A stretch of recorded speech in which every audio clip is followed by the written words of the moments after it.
কারণ আমার বাড়িটা দেখে সবার কষ্ট হয়, বুক ফেটে যায়। একটা মৌলভী সাহেব দেখি সেদিন ওয়াজ করতে করতে বলছে, আরে ও হারামজাদা, ও এত হিংসু, ও কি করে মওলানা হলো? মওলানা না হয়ে যদি রাখাল হতো, ও যদি রাখালের ঘরে জন্ম নিত তাহলে ভালো হয়। আল্লাহ রাসূল সাল্লাল্লাহু আলাইহি ওয়াসাল্লামের চারজন সাহাবা, কজন একটু বলেন না? চারজন সাহাবা, হযরত আবু বকর সিদ্দিক রাদিয়াল্লাহু তাআলা আনহু, হযরত ওমর ফারুক রাদিয়াল্লাহু তাআলা আনহু, হযরত উসমান গনি রাদিয়াল্লাহু তাআলা আনহু, হযরত আলী রাদিয়াল্লাহু তাআলা আনহু, চারজন সাহাবা। এই চারজন সাহাবার মধ্যে সবচেয়ে ধনী সাহাবা, বড়লোক সাহাবা কেউ ছিল জানেন? কেউ? হযরত উসমান গনি রাদিয়াল্লাহু তাআলা আনহু। আমার নবী গরিবী অবস্থায় জীবন যাপন করেছে। আমার রাসূলের গায়ের জামার 70টা টুকরো রিওয়ায়াতে 100টা তালি দেয়া থাকে, তালি দেয়া থাকে। হযরত উসমান গনি আল্লাহ রাসূলের দিকে তাকিয়ে চিন্তা করছেন, আমার নবী তালি দেয়া জামা পরবে, তালি দেয়া জামা পরবে, আর আমি এইরকম ভালো জামা পরবো? উনিও করেছে, উনি একটা তালি দেয়া জামা তৈরি করেছে, তালি দেয়া করে গায়ে দিয়ে আমার রাসূলের সম্মুখে এসে হাজির।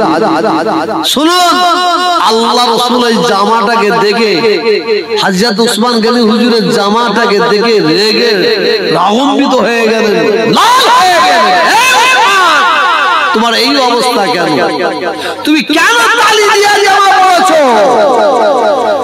হযরত উসমান গনি বললেন, ইয়া রাসূলুল্লাহ, ইয়া হাবিবাল্লাহ, হুজুর আপনি নবী, আপনি রাসূল, আপনি পয়গম্বর, আপনি ছিঁড়া জামা তালি জামা পরে ঘুরবেন, আর আমি উসমান ভালো দামি জামা পরে ঘুরে? হতে পারে না। আল্লাহ রাসূল বললেন, উসমান যাও, জামাটা খুলে ফেলো, জামাটা খুলে সুন্দর জামা গায়ে দাও, দামি জামা গায়ে দাও। আর তুমি যদি ছিঁড়া তালি দিয়া জামা পরো, গরিব অসহায়রা তোমাকে দেখে তো বলবে, ইও তো ভিখারি, ইও তো গরিব, কার কাছে যাবে? কার কাছে যাবে? যাও, সুন্দর জামা পরো। আর একটা মাওলানা ওয়াজ করছে, এত বড় মুনাফিক, ও আমার বাড়ির দিকে তাকিয়ে আল্লাহ নবী এইরকম বাড়ি করেছিল, এরকম ওর বুক ফাটছে, দাদা দান করে বুক ফাটে। এ আমার বাড়ি আপনারা গেছেন, দেখে আপনারা খুশি তো না? কলজে ফাটে। কিন্তু আপনারা সাধারণ মানুষ, আপনারা খুশি হবেন ওই দুই একটা মৌলভী সাহেব ওদের বুক ফেটে যায়, ওদের মাথা খারাপ হয়ে যাচ্ছে। আমার বাপ আছে, আমার দাদু আছে, আমি আছি, আমরা বসে আছি, কেউ আমাদের কাছে এসে হুজুর একটু মাথায় টুপি দিয়ে দেন, কেউ বললো না, কেউ মুসাফা করে 10টা টাকা হাতে দিল না। আর এরা কি?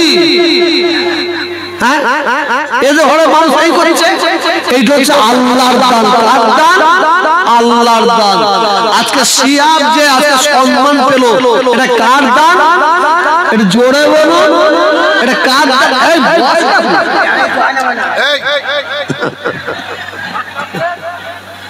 কার দান বললাম? এটা আল্লাহর দান, এটা আল্লাহর দান। কত মুজাদ্দেদ জামান দাদা হুজুরের মেহনত, তার ফল তার ছেলেরা নিচ্ছে।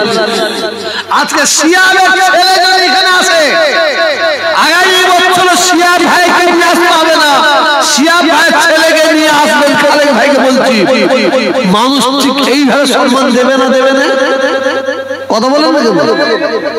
এতটা না দিল সিয়াব ভাই আল্লাহ দেখেছে, এই সম্মানটা দেবে। আর ওকে দেবে কি করে? ও ফেটি কুত্তা হয়ে ও অ্যানসিশিয়াল কুত্তা শাস্তে চাইছে।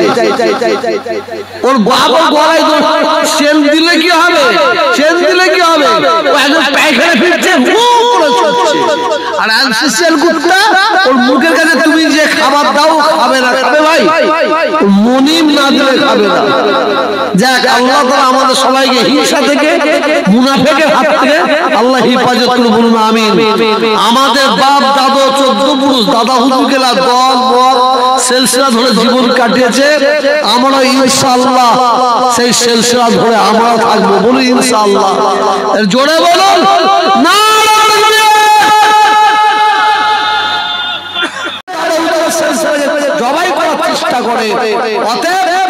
বেশি লম্বা চওড়া নাই, আমাদের বাপ দাদা চোদ্দ পুরুষ আজকে আপনারা যারা বসে আছেন এখানে বুকে হাত দিয়ে আপনার বাপকে জিজ্ঞাসা করুন, আপনার দাদাকে জিজ্ঞাসা করুন, আপনার দাদিকে জিজ্ঞাসা করুন, আপনার গোষ্ঠীকে জিজ্ঞাসা করুন, সবাই কিন্তু দাদা হুজুরের দামান ধরে অনেকে কবরের মানুষ হয়ে গেছে। ঠিক বলছি না ভুল বলছি?